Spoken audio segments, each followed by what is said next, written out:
الحمدللہ رب العالمین والعاقبۃ للمتقین والصلاة والسلام علی سید الانبیاء والمرسلین اما بعد فاعوذ باللہ من الشیطان الرجیم بسم اللہ الرحمن الرحیم یا ایھا الذین آمنوا اتقوا اللہ وکونوا مع الصادقین صدق اللہ العلی العظیم وصدق رسولہ النبی الامین الکریم ونحن علی ذلک لمن الشاہدین والشاکرین والحمدللہ رب العالمین۔ حضرات محترم، ابھی میں نے جس آیت کریمہ کی تلاوت کرنے کا شرف حاصل کیا، اللہ تعالیٰ ارشاد فرماتا ہے یا ایھا الذین آمنوا اتقوا اللہ وکونوا مع الصادقین، اے ایمان والو اللہ سے ڈرو اور سچوں کے ساتھ ہو جاؤ۔ اللہ سے ڈرو اور سچوں کے ساتھ ہو جاؤ۔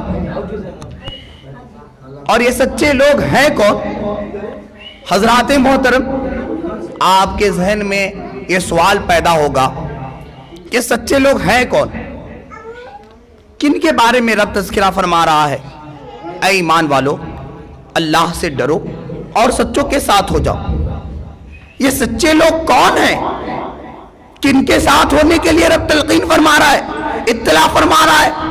اے ایمان والو اللہ سے ڈرو اور سچوں کے ساتھ ہو جاؤ۔ یہ سچا ملے گا کہاں؟ تو پھر ہم نے قرآن سے سوال کیا یہ سچے لوگ ہیں کون؟ کن کے راستے پہ اللہ چلنے کے لیے تلقین فرما رہا ہے، اطلاع فرما رہا ہے کہ اے ایمان والو رب سے ڈرو اور سچوں کے ساتھ ہو جاؤ؟ تو اللہ قرآن میں فرماتا انعم اللہ علیہم من النبیین والصدیقین والشہداء والصالحین وحسن اولئک رفیقا۔ وہ نبیوں کی جماعت ہے، وہ صدیقوں کی جماعت ہے، وہ شہداء کرام کی جماعت ہے، وہ علماء دین کی جماعت ہے، وہ صالحین کی جماعت ہے۔ ان لوگوں کے راستے پہ ہو جاؤ، تم کامیاب ہو جاؤ گے، تمہیں فلاح میسر ہو جائے گا۔ اور حضرات محترم، جو حضرات نماز پڑھتے ہیں، ہر نماز میں سوائے جنازہ کو چھوڑ کر کے بقیہ ہر نماز میں سورہ فاتحہ ہم لوگ تلاوت فرماتے ہیں، سورہ فاتحہ کی قرأت کرتے ہیں، سورہ فاتحہ کی تلاوت فرماتے ہیں۔ تو جب ہم سورہ فاتحہ پڑھتے ہیں، پڑھتے جاتے ہیں، تو اس کے بعد سے ہم کیا پڑھتے ہیں؟ الحمدللہ رب العالمین الرحمن الرحیم مالک یوم الدین ایاک نعبد و ایاک نستعین اہدنا الصراط المستقیم۔ کیا کہتے ہیں ہم؟ اہدنا الصراط المستقیم۔ اللہ ارشاد فرماتا ہے اہدنا الصراط المستقیم۔ ہم دعا کرتے ہیں رب سے اے مولا ہم کو سیدھی راستے پہ چلا۔ اہدنا الصراط المستقیم صراط الذین انعمت علیہم، ان لوگوں کے راستے پہ جس پہ تم نے انعام، جن کے اوپر تم نے انعام عطا کیا، جس سے تو راضی ہے۔ لیکن جیسے ہم نماز پڑھ کے نکلتے ہیں فوراً ہمارے ذہن سے نکل جاتا ہے کہ وہ کون لوگ ہیں جن کے اوپر اللہ نے انعام عطا کیا۔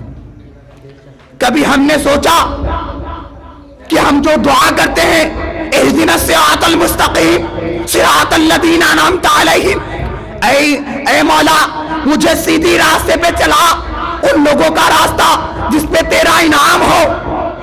کبھی ہم نے ان کو ڈھونڈا؟ کبھی ہم نے ان کے بارے میں تذکرہ کیا؟ کبھی ہم نے ان کو ڈھونڈنے میں اپنا وقت صرف کیا کہ کون لوگ ہیں؟ تو اللہ فرماتا ہے انعم اللہ علیہم من النبیین والصدیقین والشہداء والصالحین۔ بے شک یہ نبیوں کی جماعت ہے، یہ صدیقین کی جماعت ہے، یہ شہداء کرام کی جماعت ہے، یہ صالحین کی جماعت ہے۔ یہ نبی ہیں، یہ صدیقین وہ ہیں جو سچے لوگ ہیں، یہ شہداء کرام وہ ہیں جو اللہ کے راستے میں جہاد کیا اور اپنے آپ کو فی سبیل اللہ کے راہ میں اپنے آپ ہی کو خرچ کر دیا، اپنے جان کی بازی لگا دی۔ یہ شہداء کرام کی جماعت ہے۔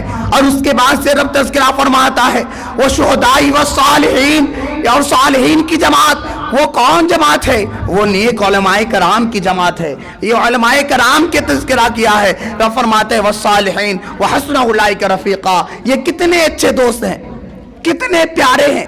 اگر تم ان لوگوں کے راستے پہ چلو گے تو اللہ تم کو فلاح کر دے گا, اللہ تم کو کامیاب کر دے گا, تم کامیاب ہو جاؤ گے, تم کو فلاح میسر ہو جائے گا. حضرات محترم, تو یہ مہینہ کن کا چل رہا ہے؟ حضور سیدنا غوث اعظم کا مہینہ چل رہا ہے. تو آئیے میں آپ کو بتاؤں, انہی صدیقین, انہی سچوں میں سے حضور سیدنا غوث اعظم رضی اللہ تعالیٰ عنہ کی ذات گرامی ہے.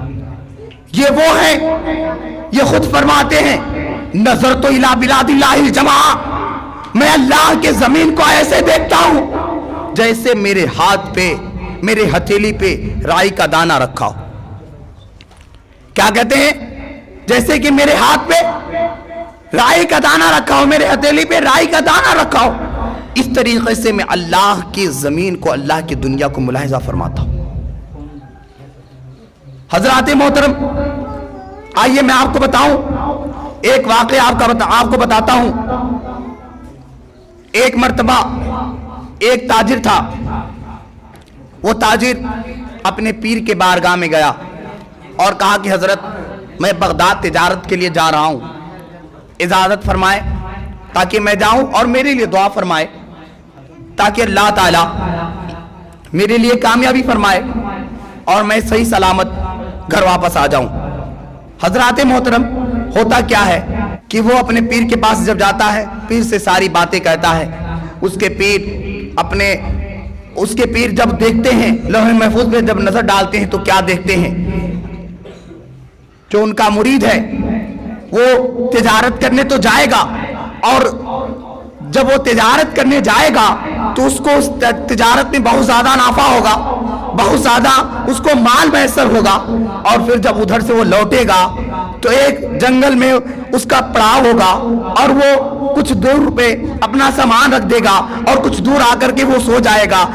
اس کے بعد سے اس کو ڈاکو آئیں گے, اس کو مار ڈالیں گے. حضرات محترم, پیر نے منع کر دیا, ایسا ہے کہ تو تجارت کرنے مت جاؤ. لیکن وہ تاجر تھا, اس نے کہا کہ پیر صاحب نے یہ بھی فرمایا ہے, پیر صاحب نے یہ بھی فرمایا کہ اس بار تم کو تجارت میں بہت نافع ہوگا. چونکہ تاجر تھا, آپ بخوبی جانتے ہیں جو تجارت کرنے والے ہیں, جس مال میں جن کو نفع ہوتا ہے تو وہ ہر چیز کی قربانی دے کر کے اپنے نفع کو حاصل کرنے کے لیے اپنے رزق کی تلاش میں وہ چلے جاتے ہیں. حضرات محترم, ہوتا کیا ہے, وعلیکم السلام, ہوتا کیا ہے کہ وہ کہا کہ الحمدللہ اس بغداد میں جہاں پہ میرے پیر ہیں وہاں پہ پیرانے پیر بھی ہیں. کیا کہا؟ جہاں پہ ہمارے پیر ہیں وہاں پہ ہمارے پیرانے پیر بھی ہیں. اس علاقے میں پیرانے پیر حضور سیدنا غوث اعظم بھی رہتے ہیں, کیوں نہ ہم چل کر کے ان کے پاس یہ بات کہیں. وہ جا کر کے کہتا ہے حضور میں جا رہا ہوں, میں تجارت کرنے جا رہا ہوں. اس نے ایک بات بھی وہ بات نہیں بتائی جو اپنے پیر سے بتائی تھی, اور جو پیر صاحب نے اس کو بتایا تھا یہ بات حضور سیدنا غوث اعظم سے اطلاع نہ کیا. اس کے بعد سے حضور سیدنا غوث اعظم اپنے سر کو نیچے جھکاتے ہیں اور اس کے بعد سے کہتے ہیں ٹھیک ہے جا, تجھے کوئی نقصان, اللہ تعالیٰ تجھے حفظ و امان میں رکھے. اس کے بعد سے یہ تاجر گیا ادھر سے. ایسا ہی ہوا, پیر صاحب نے جیسا بتایا ویسا ہوا, اس کو مال میسر ہو گیا. اس نے مال بہت زیادہ نفع اس کے مال میں بہت زیادہ نفع ملی. اب اس کے بعد سے وہ مال لے کر کے وہ تاجر تجارت کر کے ادھر سے واپس آ رہا تھا. ایک جنگل, راستے میں ایک جنگل پڑا, اس جنگل میں وہ سامان کچھ دور بھول گیا اور کچھ دور آ کے سو جاتا ہے. اس کے بعد سے وہ خواب کیا دیکھتا ہے کہ کچھ ڈاکو آئے اور اس کو قتل کر دیے, اس کی بوٹی کاٹ دیے, اس کے مال کو لوٹ لیے. اس کے بعد سے جب اس کی آنکھ کھلتی ہے تو جب اس کی آنکھ کھلتی ہے تو اس کے اوپر کیفیت کیا ہوتی ہے, اس کے پیر لڑکھڑاتے ہیں, اس کے جسم میں کپ کپی رہتی ہے اور اس کے دل میں خوشی بھی رہتی ہے کہ چلو میں خواب دیکھ رہا تھا, میرے ساتھ سچ نہیں ہوا, میں تو خواب دیکھ رہا تھا, میرے ساتھ خواب میں ایسا ہوا. اس کے بعد سے وہ دیکھا کہ مال میرا نہیں ہے, میرا مال غائب ہے. پھر اس کو خیال آتا ہے کہ میں نے مال کو کہیں اور رکھا ہے. اس کے بعد سے وہ مال کو لانے جاتا ہے. مال کو جب جاتا ہے تو دیکھتا ہے اس کے مال اس کا پورا مال مل جاتا ہے، اور جب وہ راستے میں چلنے لگتا ہے تو سوچتا ہے کہ پہلے پیر کے پاس جاؤں، کہ پہلے پیرانی پیر کے پاس جاؤں۔ ابھی راستے میں یہ سوچ ہی رہا تھا، تب تک اس کے پیر نظر آتے ہیں اور کہتے ہیں ایسا ہے کہ تو فوراً چلا جا حضور سیدنا غوث اعظم کے بارگاہ میں جا۔ جیسے وہ بندہ حضور سیدنا غوث اعظم کے بارگاہ میں جاتا ہے اور کہتا ہے یا حضور، اے حضور سیدنا اے پیرانے پیر، میرے پیر نے فرمایا تھا تجھے قتل کر دیا جائے گا، تیرا مال لوٹ لیا جائے گا، لیکن آپ نے کہا ٹھیک ہے جا، اللہ تیری حفاظت کرے، اور میں نے خواب میں دیکھا ایسا میرے ساتھ ہوا۔ تو میرے غوث اعظم نے فرمایا اے نوجوان، جب میرے پاس تو آیا تھا یہ حقیقت ہے کہ تجھے نفع اس مال میں ہوتا ضرور، لیکن تجھے قتل کر دیا جاتا، تیرا مال لوٹ لیا جاتا، لیکن میں نے رب کے بارگاہ میں کہا اے مولا، یہ میرے پاس آیا ہے، اس کے اوپر جو خطرہ آنے والی ہے اس خطرے کو خواب میں بدل دے، اور اس خطرے کو خواب میں بدل دیا گیا۔